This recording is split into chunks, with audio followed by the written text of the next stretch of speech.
कालिदास बोले, माते पानी पिला दीजिए, बमा पुण्य मिलेगा। स्त्री बोली, बेटा मैं तुम्हें जानती नहीं, अपना परिचय दो, मैं अवश्य पानी पिला दूंगी। कालिदास ने कहा, मैं पथिक हूँ, कृपया पानी पिला दें। स्त्री बोली, तुम पथिक कैसे हो सकते हो? पथिक तो केवल दो ही हैं, सूर्य व चंद्रमा, जो कभी रुकते नहीं, हमेशा चलते रहते हैं। तुम इनमें से कौन हो, सत्य बताओ। कालिदास ने कहा, मैं मेहमान हूँ, कृपया पानी पिला दें। स्त्री बोली, तुम मेहमान कैसे हो सकते हो? संसार में दो ही मेहमान हैं, पहला धन और दूसरा यौवन, इन्हें जाने में समय नहीं लगता। सत्य बताओ, कौन हो तुम? अब तक के सारे तर्क से पराजित हताश तो हो ही चुके थे। कालिदास बोले, मैं सहनशील हूँ, अब आप पानी पिला दें। स्त्री ने कहा, नहीं, सहनशील तो दो ही हैं। पहली धरती, जो पापी पुण्यात्मा सबका बोझ सहती है, उसकी छाती चीरकर बीज बो देने से भी अनाज के भंडार देती है। दूसरे पेड़, जिनको पत्थर मारो फिर भी मीठे फल देते हैं। तुम सहनशील नहीं, सच बताओ तुम कौन हो?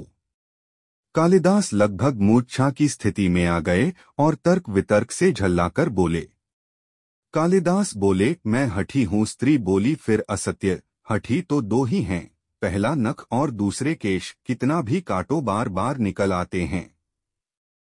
सत्य कहें, ब्राह्मण कौन हैं आप? पूरी तरह अपमानित और पराजित हो चुके थे।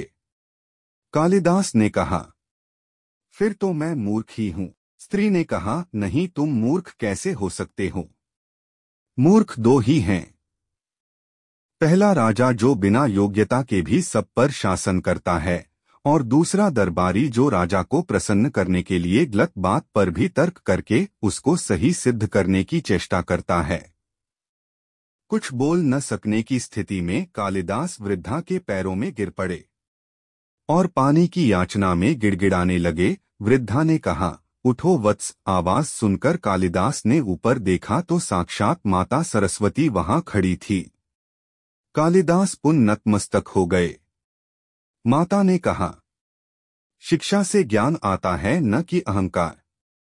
तूने शिक्षा के बल पर प्राप्त मान और प्रतिष्ठा को ही अपनी उपलब्धि मान लिया और अहंकार कर बैठे, इसलिए मुझे तुम्हारे चक्षु खोलने के लिए ये स्वांग करना पड़ा। कालिदास को अपनी गलती समझ में आ गई और भरपेट पानी पीकर वे आगे चल पड़े। कहते हैं कि कालिदास को विद्या की देवी सरस्वती ने वरदान स्वरूप ऐसा कहा कि तुम्हें शास्त्रार्थ में कोई भी पराजित नहीं कर पाएगा।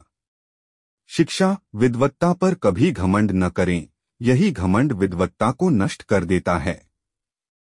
दो चीजों को कभी व्यर्थ नहीं जाने देना चाहिए, अन्न के कण को और आनंद के क्षण को।